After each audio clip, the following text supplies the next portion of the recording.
This is Isabel. She's a content creator who built her brand from scratch.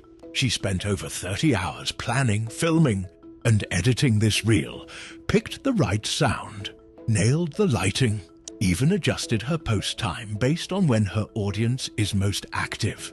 And then she wrote, "It's finally here." And that's where it all went wrong. Not because the video was bad, but because the caption made it invisible to people and to Google. But today, I'll show you how to fix that and how Metrical can help you get your post seen without any extra work. Let's get to it. Let me show you what to do. First things first, write captions for strangers, not followers. Think about how someone lands on your post through Google. They didn't scroll your feed. They don't follow you. They just search for something like brunch in Lisbon or vitamin C for dark spots. And Google showed them your post. But that only happens if your caption actually tells Google what your post is about. So if you write launch day or she's here on your post, yes, that might be cute, but that will be completely invisible to search engines. So instead, let's make it real. Your post from your trip to Lisbon. Let's say that you put weekend vibes. Yes, it looks aesthetic when you read it, but to Google, that means nothing. But if your reel happens to be about brunch spots in Lisbon, you can try things like 3 brunch spots in Lisbon you can't miss if you love coffee and cute vibes, for example. Because that caption is descriptive, relevant, and searchable. And the same thing goes for products. Instead of here's our new drop, try launching our vitamin C serum designed to reduce dark spots and redness in 2 weeks. Because the thing here is that you're not over-explaining it, but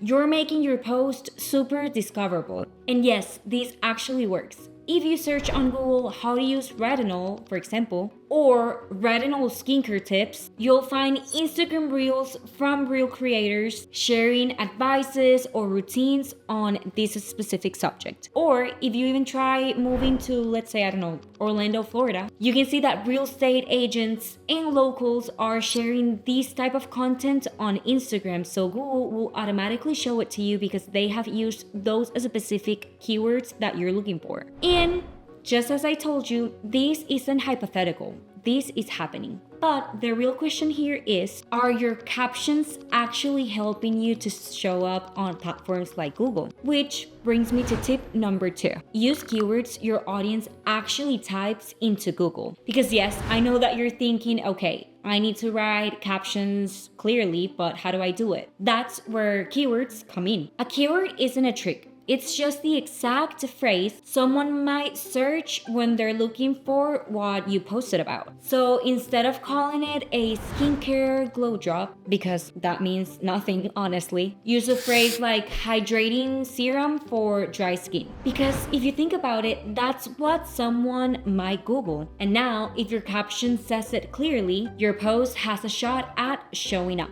Same with lifestyle and aesthetic content. Nowadays, a caption that says Sunday thoughts means nothing and does nothing to your Instagram. If you have this type of content, you can even try things like freelance tips for setting boundaries with clients. And if you're not sure what your audience actually searches, you can try these 3 things that have helped us a lot. Start typing into Google and start looking at the autocomplete phrases and things that Google shows up in the search bar. Use Google Trends, and you can even ask ChatGPT. You can say to it, act like an SEO expert. I'm creating a post about this topic for this audience, and what are those 20 keywords that those people actually search for? Because writing searchable captions isn't about stuffing in keywords. It's about matching how people think when they search. Okay, now that I've explained this tip and now that you know how to find the right keywords, what do you actually do with them? Well,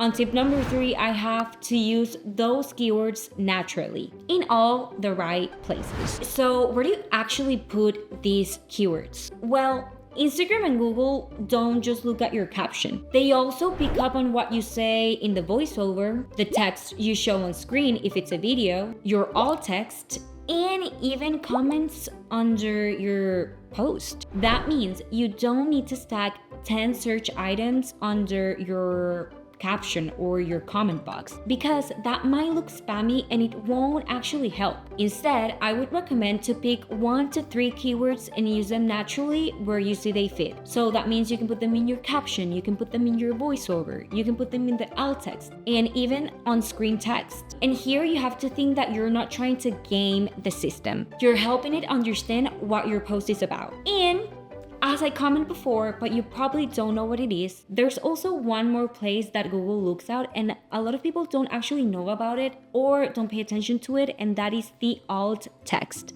Which brings me to tip number 4, which is to add it.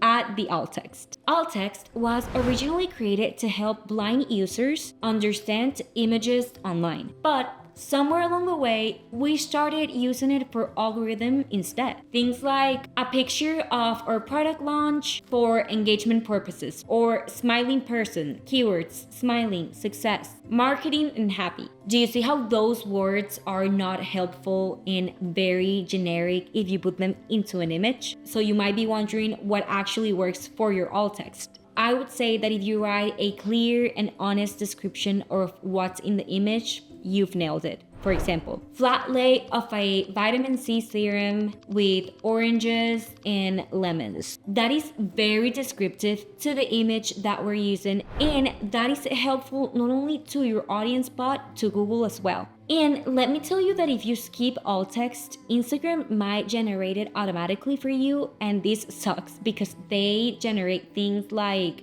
image may contain one person standing. And yes, this is fine for basic accessibility, but not for creating context into an image or for creating visibility. And if you're using Metricool, you don't have to leave the alt text blank or even write it from scratch. Metricool's AI suggests a clear and human-style description right inside the post creator. And you can tweak it as you want or leave it as is. But the good thing here is that it's faster than if you do it manually, and way better than getting something vague like, "It may contain a person standing." I would say that you can try it on your next post because it honestly takes seconds and it makes your content easier to find and more accessible. So now that you're doing all of these, what format gets you the best shot if you do all of this? Well, Reels are your #1 discovery tool for Google and for Instagram, because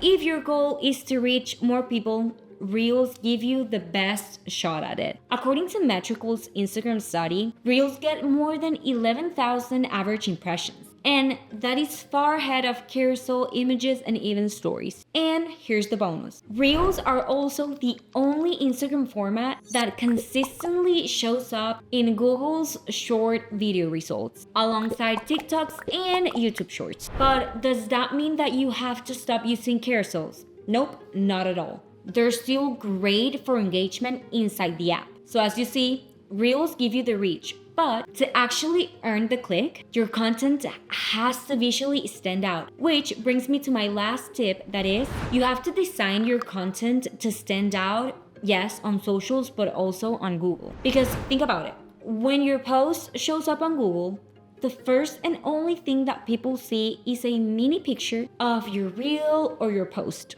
In this case, an image. And this is next to blog posts, product pages, and even long-form YouTube videos. And there's no audio, there's no motion, there's just pretty much a static thumbnail, your handle, and a few lines of text. So you gotta get that shot, and you have to create content that visually stands out. I would say that for Reels, you can add short text overlays to add a little bit more of context there. And these can apply to static posts as well. So if your image is clear, compelling, and your caption is on point, it has a big and real shot at getting discovered. And if you want to design content that actually grabs the attention of your audience and of Google, we've made a full video right here and that I will leave in the description that shows you how to create this type of content step by step, even if you're not a designer. Go watch it and let's take your strategy even a step further. See you in the next one, Metricooler.